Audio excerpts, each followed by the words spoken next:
인터뷰 2PM. 주님의 몸된 지체를 인터뷰로 만나보는 시간, 인터뷰 2PM 함께합니다. 오늘은요, 크렘 선교회 소속 김한월 목사님 모시고 한번 말씀 나눠보도록 하겠습니다. 네, 반갑습니다. 네, 어서 오세요. 네. 많이 기다리셨습니다. 아닙니다. 네, 본격적인 인터뷰 순서가 시작되기 전부터 유튜브에서 선교사님 또 목사님 네네. 뵙고 많은 분들이 관심을 좀 보여주시고 계시는데 한 말씀 인사 먼저 부탁드릴게요. 방송 가족 여러분께요. 네, 반갑습니다. 이렇게 처음으로 유튜브 방송을 하고 또 이렇게 방송을 하는데 약간 긴장도 되긴 했지만 또 좋은 나눔의 시간 되었으면 좋겠습니다. 네, 반갑습니다. 자, 우리 김한월 선교사님은 크렘 선교회 소속이세요. 네네. 자, 먼저 크렘 선교회가 어떤 곳인지 좀 들려주시겠어요? 일단 크렘이라는 게 약자인데 네. Christ Reaching Asia Mission. 아. 그러니까 이거를 직역하면 네. 주님이 아시아 선교에 뻗쳐나간다.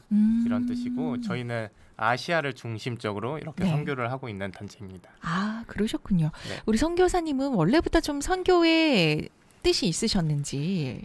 맨 처음부터는 없었죠. 네. 그런데 네. 자연스럽게 하나님이 이끌어 가신 것 같아요. 어. 네. 어떤 또 걸음들이 있으셨는지 굉장히 궁금합니다. 크렘 선교회와 함께하게 되신 계기, 그리고 지금 선교사로 이렇게 헌신하시게 되신 계기를 좀 나눠주시겠어요? 네, 저는 일단 중국에서 대학교를 나왔어요. 네. 그런데 저는 선교랑 전혀 관련 없는 네. 국제무역을 배웠죠.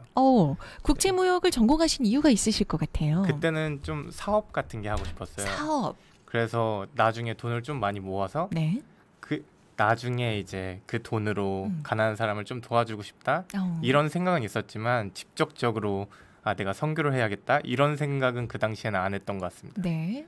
사업가가 되기를 꿈꾸면서 중국 유학을 시작하신 거군요. 네네. 네. 그 뒤로 무슨 일이 있었던 건가요? 많은 일이 있었죠. 네. 네, 일단 졸업을 하게 됐고 네. 이제 보통 저희 청년들처럼 이제 미래를 생각하는 시간이었어요. 내가 이제 취직을 해야 되지 네. 아니면 뭘 해야 될까? 선교는 전혀 관심이 없었고요. 관심이 없었죠. 네. 그 당시에는 관심이 없었어요.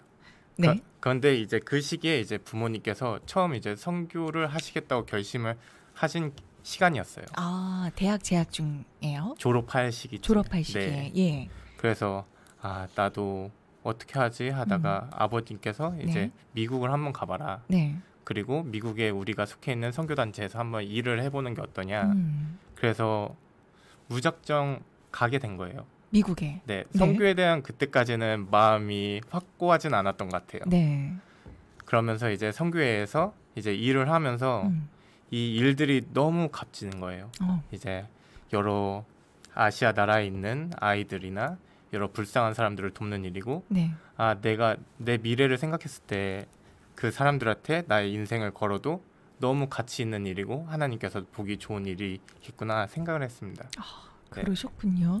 원래는 사업가가 되기를 꿈꾸면서 국제무역학을 전공하는 학생이었는데 네네. 사업의 꿈을 보다도 선교를 하면서 복음을 전하는 게 더 귀하다고 생각하신 거죠. 네. 아, 좋습니다.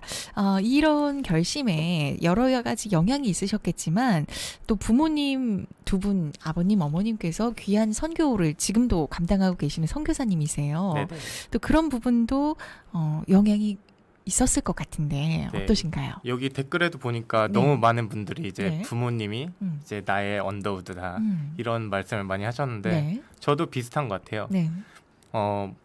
믿음 생활은 약간 제가 한번 깨져 나오는 시기가 있었는데 네. 그래도 그 베이스를 부모님께서 잘 닦아주신 것 같고 항상 부모님께서는 남을 위해 사는 모습을 보면서 그게 저도 모르게 제 마음속에 남을 돕는 게 좋은 일이구나. 네. 그게 항상 마음속에 있었던 것 같아요. 그러셨군요. 네. 지금 부모님이신 김상호 선교사님, 전미식 선교사님 두 분은 필리핀에서 현재 사역을 하고 계신 걸로 알고 있는데요. 네네. 지금 코로나19 바이러스 사태가 굉장히 장기화되면서 전 세계적으로 어려움을 겪고 있잖아요. 네. 특별히 필리핀 지역의 선교에도 많이 어려움이 있을 것 같은데 어떠신가요? 너무 힘든 시기죠. 모든 선교사님들께서 지금 너무 힘든 시기를 겪고 계시겠지만 네. 필리핀 또한 마찬가지 상황입니다. 왜냐하면 이제 많은 선교사님들도 네. 떠난 분들도 많으시고 이제 만약에 나간다 하더라도 다시 들어올 수 있는 상황이 아니어서 네. 그리고 지금 원래 여름방학 시즌에 많은 선교팀들도 와서 힘도 주고 그렇죠. 여러 계기가 있어야 되는데 그런 것이 지금 어쩔 수 없는 현실이니까 네. 너무 좀 답답하고 안타깝고 더 도움이 필요한 시기인 것 같습니다. 그렇군요. 저희 유튜브 댓글창에도 많은 분들이 또 필리핀에 단기 선교 다녀오신 사연도 남겨주시고 하셨는데 네네. 정말 예년 같았으면 단기 선교팀, 비전 트립 팀이 가서 힘을 보태줬을 시기잖아요. 네네. 그런 발걸음이 완전히 끊긴 거지요. 네. 와도 격리를 거쳐야 되고 네. 또 비행기 편도 많이 없고 네. 지금 코로나로 인해서 뭐 누구든 해외를 나갈 수 없는 현실이기 때문에 이게 선교적으로 너무 힘듭니다. 그렇군요. 이 코로나19 바이러스 사태가 오기 전에도 사실 녹록지 않은 선교 현장이셨을 것 같아요. 네네. 예, 오프닝에서 언더우드의 기도문을 나누면서 조선 땅의 그 척박했던 시절들, 가마 속에 탄 여인들은 무조건 이렇게 경계를 하고 의심의 눈초리로 언더우드 선교사를 바라봤던 것처럼이나 어떤 기후라든지 그 필리핀 현지인들의 선교에 대한 인식이라든지 이런 부분들 어떤가요? 처음 그 지역에 갔을 때 네. 너무 공포스러운 분위기였다고 합니다.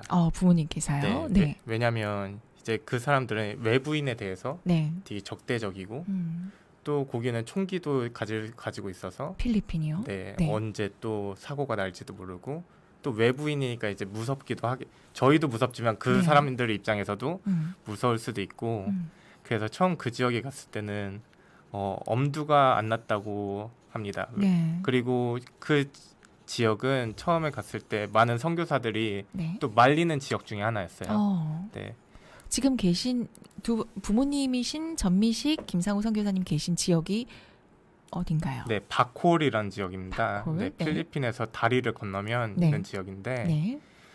간단하게 설명을 드리자면 이제 거기가 마닐라에서 도시 개발을 시작하고 네. 그래서 많은 도시에 있는 가난한 사람들이 밀려 나가게 된 거예요. 도시가 개발되면서 네네. 그러면서 네. 집을 잃고 집을 지을 곳이 없으니까 그 땅의 마지막 있는 바다 부분에 대나무랑 쓰레기를 엮어서 이제 수상 가옥을 만들고 네. 이제 그 사람들이 이제 그런 수상 가옥에서 이제 살아가게 되는 거죠. 주거 환경도 굉장히 열악합니다. 너무 열악하고 이제 또 한 가정에 한 5명에서 10명의 자녀를 가지고 있어요. 물론 이렇게 부양할 수 있는 능력이 되지 않으면서도 그런 현실이기 때문에 아이들도 너무 많고 처음 갔을 때는 신발 안 신는 아이들 그냥 더러운 환경 그 바다도 엄청 더러워요. 그런데 거기에서 수영하는 아이들도 많이 발견하고 네. 너무 안타깝고 도움이 너무 필요한 실정이었습니다. 그렇군요. 지금 이렇게 깨끗하지 못한 바다에서 수상가옥에서 신발이 없는 아이들 지금 이게 2020년 7월 현재의 상황을 말씀해 주시는 거잖아요. 네, 현재도 계속 진행 중이고 네. 계속 저희는 도움을 주고 여러 사역을 하고 있지만 네. 계속 좋아지고는 있지만 이게 한순간에 모든 것이 좋아진다는 건 쉽지 않은 일이고 네. 하나하나 밟아나가고 있습니다. 네, 그러시군요. 코로나19 바이러스 사태가 오기 전에도 이런 선교지의 상황 자체로도 참 어려웠는데 네네. 코로나19 바이러스가 오면서 어떤 식량난이라든지 마스크 수급이라든지 이런 문제와 겹쳐서 더 어려움이 있을 것 같은데 어떤가요? 네, 일단 그 지역은 기초적인 것들이 너무 부족한 상황이에요. 네. 뭐 예를 들어서 지금 같은 시기에는 마스크 같은 경우 또 생필품, 뭐 칫솔, 치약, 뭐 옷 아주 기본적인 것들이 부족한 상황이고 네.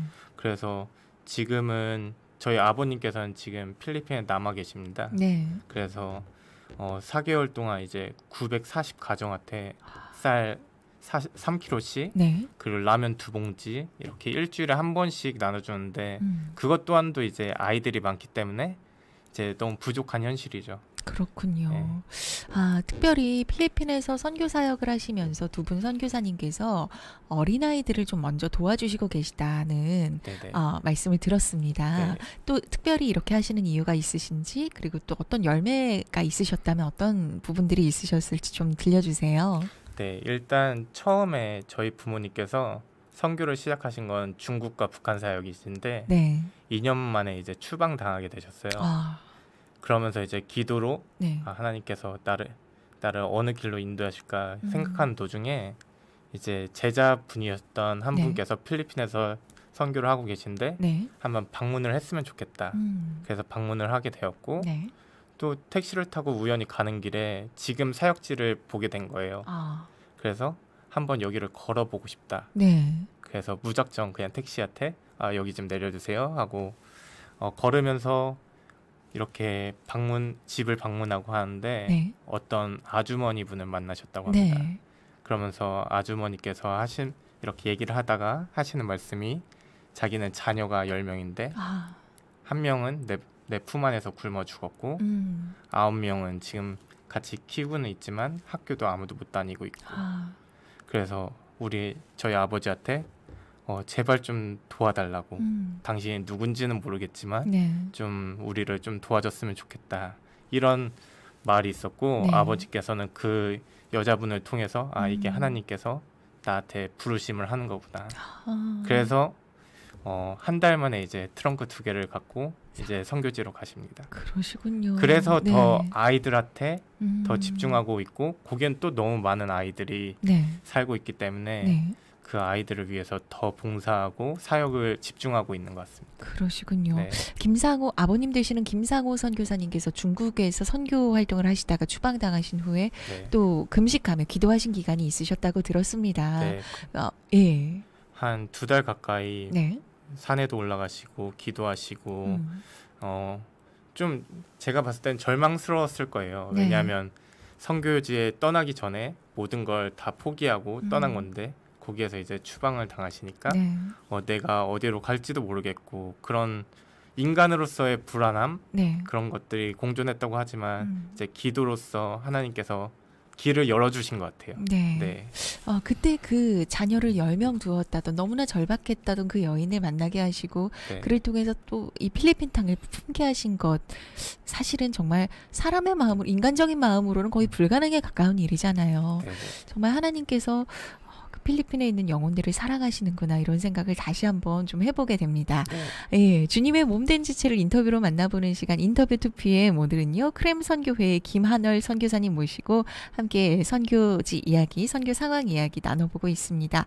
찬양 한 곡 함께 하신 후에 계속해서 이어갈 텐데요. 아버님, 어머님 되시는 김상호 선교사님, 전미식 선교사님 현재 필리핀에서 사역하고 계시는데 네. 그렇게 선교를 하시기 전에 한국에 계실 때도 네. 또 교도소 사역을 하시면서 귀한 일들 하셨던 이야기가 있다고 하셨죠. 네네. 네. 잠시 후 찬양 한 곡 함께 하신 후에 계속해서 이어갑니다. C5 밴드의 음성을 함께 했습니다. 그래도 주님뿐입니다 였고요. 주님의 몸된 지체를 인터뷰로 만나보는 시간 인터뷰 2PM 함께 하고 계십니다. 오늘 크렘 선교회의 김한월 선교사님 모시고 선교지 이야기 그리고 선교사님들의 사역 이야기 함께 나누고 있는데요. 자, 부모님 두 분 김상호 선교사님, 전미식 선교사님께서 현재 필리핀에서 귀한 네. 사역해주고 계시다고 하셨는데 네네. 필리핀으로 가시기 전에 한국에서 또 귀한 일들을 하신 얘기를 제가 들었습니다. 네네.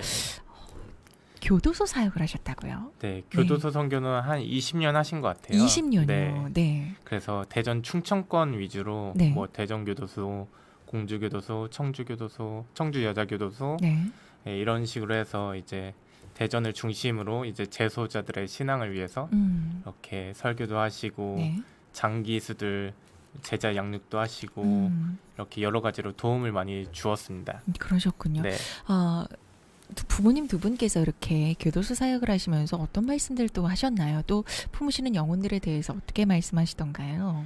일단은 지금 선교를 하시지만 그 교도소 사역이 너무 큰 힘이었다고 합니다. 네. 왜냐하면 그 갇힌 자들 또 가장 또 불쌍한 사람들 네. 그 사람들과 얘기를 하고 또 어찌 보면 가장 무서운 사람들이잖아요.